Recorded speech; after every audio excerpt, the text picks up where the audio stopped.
बीवी तो इनकी हूँ। अरे चलिए चलिए, आपके घर से रिश्ता करेंगे हम, थूके बिना मेरी बेटी ऐसे लड़के पर। इन लोगों से बहस करने का कोई फ़ायदा नहीं है जी। इनको अपने बेटे के लिए लड़की नहीं, अपने घर के लिए काम वाली चाहिए, काम वाली। ये लो बोली, मोटी ढोल बोली। तूने मुझे मोटी ढोल बोला? मैं मोटी तो तू चिमड़ी छिपकली। रिश्ते की बात करने तो ऐसे मेरे आगे पीछे डोल रही थी। भाभी जी, आपसे सुंदर दुनिया में कोई नहीं है। क्या मेंटेन रखती हैं आप खुद को? अरे अब फैक्ट्री ऐसी है तो प्रोडक्ट तो अच्छा ही होना है। और अब मुझे मोटी ढोल बोल रही है? जो औरत 1 घंटे में इतनी बदल सकती है वो आगे क्या ना करती। अच्छा हुआ कि हम अपनी बेटी को यहाँ लेकर ही नहीं आए, वरना जैसे इसके रंग ढंग है मेरी बेटी पर काला जादू कर देती ये छिपकली। अरे आपकी कोई बेटी होगी तब तो उसे लेकर आएंगे ना। अब क्या पता किसकी तस्वीर दिखाई गई थी हमें, वो आपकी बेटी थी या किसी रिश्तेदार की। मुझे तो लगता है कि यही आप लोगों का पेशा है, शादी का रिश्ता लेकर लोगों के घर जाना, शगुन लेना और मुफ्त में नाश्ता करना। चलिए चलिए सुजाता जी, कीचड़ पर कंकर मारने का कोई फ़ायदा नहीं है। मेरा पारा चढ़ रहा है, अब 1 मिनट में मैं यहाँ और रुका तो इसका पति शंभू मुझसे पिट जाएगा, क्योंकि औरत पर तो हाथ में उठा नहीं सकता। और सुषमा के साथ साथ शंभू की भी इज्जत उतारते हुए सुजाता और मुरारी लौट जाते हैं। तभी कुछ देर बाद सुषमा की ननद घर वापस आती है। मिल गई शांति भाभी आपको? कर दिया कांड? नाश्ता लेने क्या चलेगी मैं? आपने तो यहाँ सारा सत्यानाश ही कर दिया, खोल दिया होगा मुँह मेहमानों के सामने। मैंने कितनी बार बोला था हाई क्लास के लोग हैं, ढंग से बात कीजिएगा, पर नहीं, आपको सुनना कहाँ होता है। शुरू कर दी होगी आपने सास वाली लक्षणें।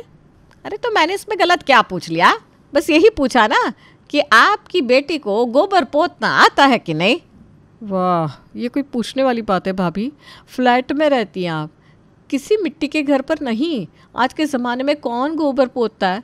पोत कर तो चली गई आपके चेहरे पर गोबर सुजाता जी।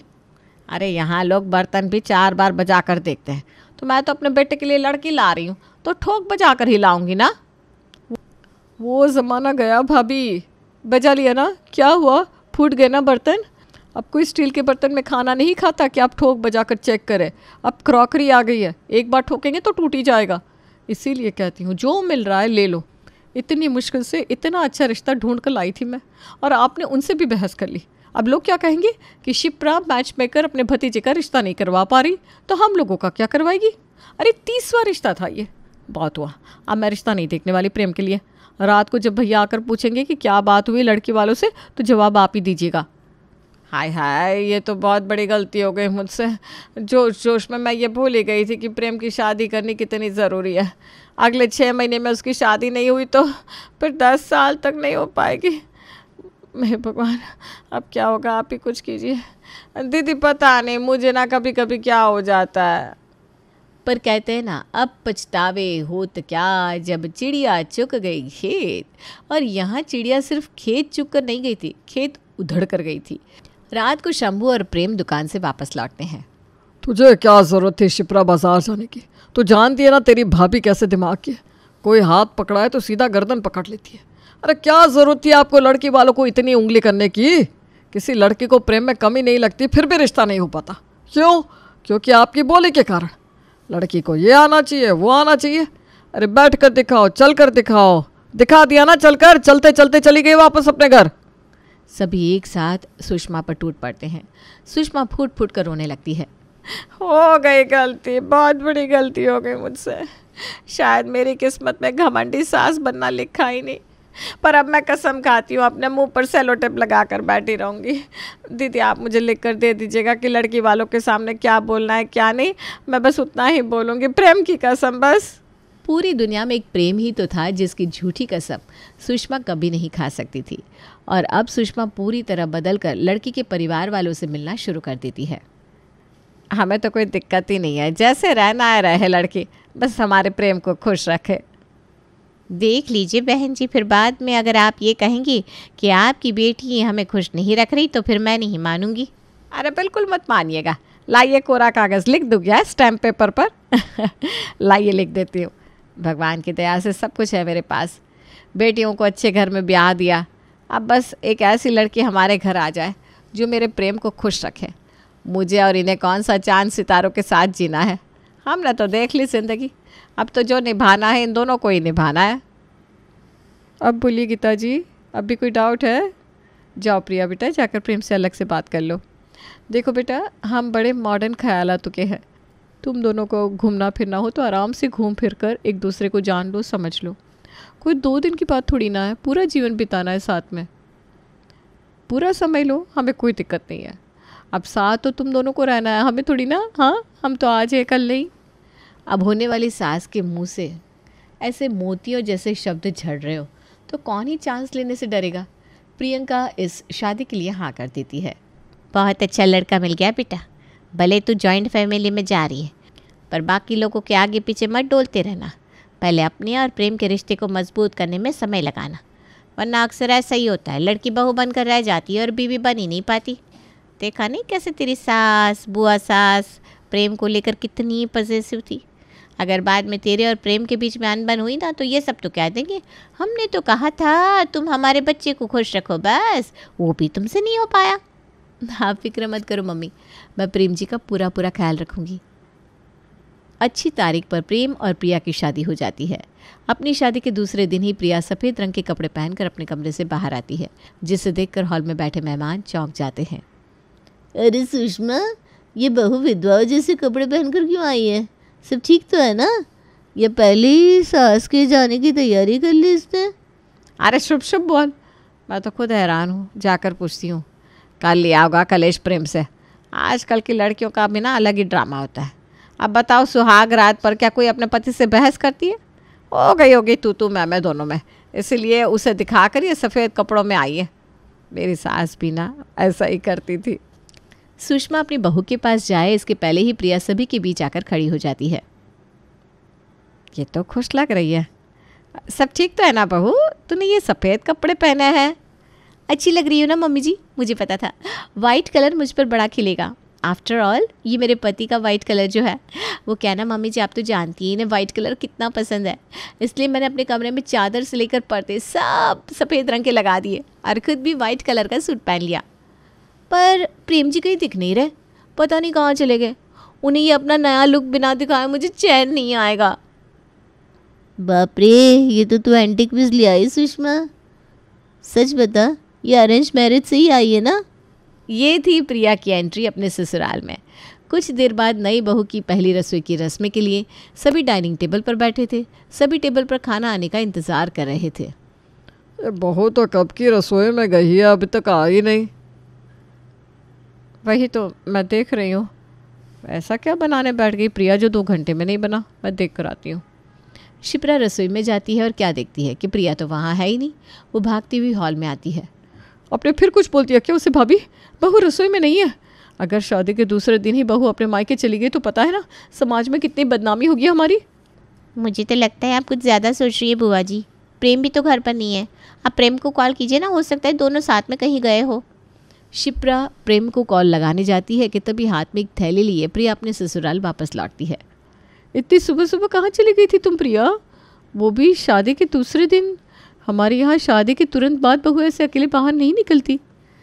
अरे मुझे भी कोई शौक थोड़ी ना है बुआ जी घर से बाहर निकलेगा, पर वो क्या ना आज मेरी पहली रसोई थी तो मैं प्रेम जी की मनपसंद की सब्ज़ी बनाना चाहती थी और उन्हें पसंद है मशरूम। घर पर मशरूम था नहीं तो मैं मार्केट लेने निकल गई। मशरूम ढूंढने के चक्कर में 35 किलोमीटर जाना पड़ा मुझे, वहाँ से लेकर आई हूँ मशरूम। और प्रेम जी तो दुकान गए हैं, वो एक पार्टी आई थी उससे पैसे लेने के लिए। जब तक वो आएंगे तब तक सब्ज़ी तैयार भी हो जाएगी। ये लो मम्मी, तुम तो बेकार में टेंशन ले रही थी। जो भी है लड़की तो सही आ गई है प्रेम के लिए। अब तो सारी रस्में भी हो गई, अब खा पी कर मैं भी अपने ससुराल निकल जाऊंगी। पर ज्योति को खाना मिलता तब तो वो जाती। प्रिया खाना बनाकर सीधा अपने कमरे में जाती है। ये बहू सीधा अपने कमरे में क्यों चली गई? खाना नहीं परोसेगी क्या? वही तो मैं देख रही हूँ भाभी। बड़ी ज़ोरों की भूख लगी है मम्मी मुझे। अगर इन्हें पता चल गया कि मायके में मुझे भूखा रहना पड़ा था तो ये बड़े नाराज़ होंगे। तुम तीनों एक दूसरे की शक्ल ही देखती रहोगी या कुछ करोगी भी? चांद पर नहीं जाना, खाना लगा रहा है। सुषमा तुम परोस दो खाना तो मैं खाकर दुकान के लिए निकलूँ, 2 दिन से दुकान बंद है। सुषमा रसोई में खाना लेने जाती है तो अपने कमरे से प्रिया कहती है, अरे नहीं नहीं मम्मी जी, ये क्या कर रही हैं आप? अभी तक प्रेम जी नहीं आए, उनके बिना हम खाना खा लें ये तो गलत है ना। उनकी फेवरेट सब्जी बनाई है तो पहले तो प्रेम जी खाएंगे। ए लड़की, पागल वागल हो गई है क्या तू? अब वो रात के 11 बजे आएगा तो पूरा दिन हम भूखे रहेंगे क्या? खाना मेरी रसोई में बना है इनके पैसे के राशन से, तो खाना तो हम खाएंगे ही। प्रेम का क्या भरोसा, वो तो अक्सर बाहर खा कर आ जाता है। अभी तक तो उससे इडली विडली भी खा ली होगी। सुषमा फ्रिज से खाना निकाल कर सभी को परोस देती है और सभी पेट भर भर कर खाने की तारीफ करते हुए खाना खाते हैं। पर यह बात प्रिया को इतनी बुरी लग जाती है कि वो पूरा दिन अपने कमरे से बाहर ही नहीं आती। रात को जब प्रेम लौटता है तो प्रिया उसे लिपट कर रोने लगती है। अरे मेरा लड्डू क्यों रो रहा है, क्या बात हो गई प्रिया? तुम्हारे लिए सब्जी बनाई थी मैंने, सबने खा ली, तुम्हें ही खिला नहीं पाई मैं, मुझे बहुत रोना आ रहा है। ओ मेरा बच्चा, जब तुमसे शादी हुई थी ना तो बस शादी करनी थी इसलिए मैंने कर ली थी, पर अब तो लगता है मुझे तुमसे प्यार हो गया है। अब कौन सा पति नहीं चाहेगा कि उसकी बीवी उससे प्यार ना करे, पर प्रेम को पता नहीं था कि प्रिया का प्यार क्या रूप लेने वाला है। एक दोपहर सुषमा अपनी बहू के कमरे में आती है। कमरा छोड़कर बाहर आएगी कि नहीं? जब देखो शीशा निहारती रहती है। यह क्या है, तब से अपने बालों पर आयरन चलाया जा रही है। अरे इसमें से तो धुआं भी आ रहा है, गंजी हो जाएगी गंजी। आयरन नहीं है मम्मी जी, ये हेयर स्ट्रेटनर है, बालों को स्ट्रेट कर रही हूँ। वो क्या है ना, कल मैंने देखा कि प्रेम जी जिन लड़कियों को इंस्टाग्राम पर फॉलो करते हैं सबके बाल ना स्ट्रेट है, यानी इन्हें स्ट्रेट बालों वाली लड़कियाँ पसंद है। मेरे बाल तो कर्ली है ना, कहीं इन्हें इस कारण मुझसे नफरत हो गई तो इसलिए हेयर स्ट्रेट कर रही हूँ। अरे राम, सठिया गई है क्या तू? वैसे तो इंस्टाग्राम पर तेरा पति कुत्ते बिल्लियों के पेज भी फॉलो करता है, तो क्या कुत्ता बिल्ली बन जाएगी तो? चल ये सब छोड़, मेरे पेट में चूहे दौड़ रहे हैं, दाल चावल बना दे फटाफट। ठीक है मम्मी जी। किसी तरह धीरे धीरे दोपहर का खाना तो प्रिया निपटा देती है। अब बारी थी रात के खाने की, पर रात के खाने के पहले प्रेम के आने का टाइम हो जाता। अब पति परमेश्वर आ रहे हैं और प्रिया सजे धजे ना, ऐसे कैसे हो सकता था? शाम के 5 बजे ही प्रिया जाकर ड्रेसिंग टेबल के सामने बैठकर अपने चेहरे पर लीपा पोती करनी शुरू कर देती है और पूरे 2 घंटे यही करती रहती है। ये सब ना तेरे कारण हो रहा है शिप्रा। भाभी, लड़कियों से प्यार से बोलो। बोल लिया प्यार से, आ गई ये मूर्ति, अब इसका अचार डाले क्या हम? पहले तो दीदी आपका भतीजा है, शादी करवा लो, इतनी बड़ी मैच मेकर हो, और अब शादी हो गई तो सीधा शिप्रा। सच धज कर प्रिया बाहर हॉल में आकर बैठ जाती है। तैयार हो गई बेटा, बड़ी प्यारी लग रही हो। चलो अब किचन का भी थोड़ा काम कर लेते हैं। हाँ अरे बुआ जी, आप क्या कह रही हैं? अभी मैं किचन में गई तो छौंक के कारण मुझे छींक आ जाएगी, तो मेरा मेकअप इधर उधर हो जाएगा, मेरे बाल ख़राब हो जाएंगे। मैं ये रिस्क नहीं ले सकती। प्रेम जी को ना बिल्कुल सजी धजी ऐसी लड़कियां ही पसंद है। अब खाना तो बनाना ही है भाभी, चलिए रसोई में हम ही कुछ बना कर खाएंगे।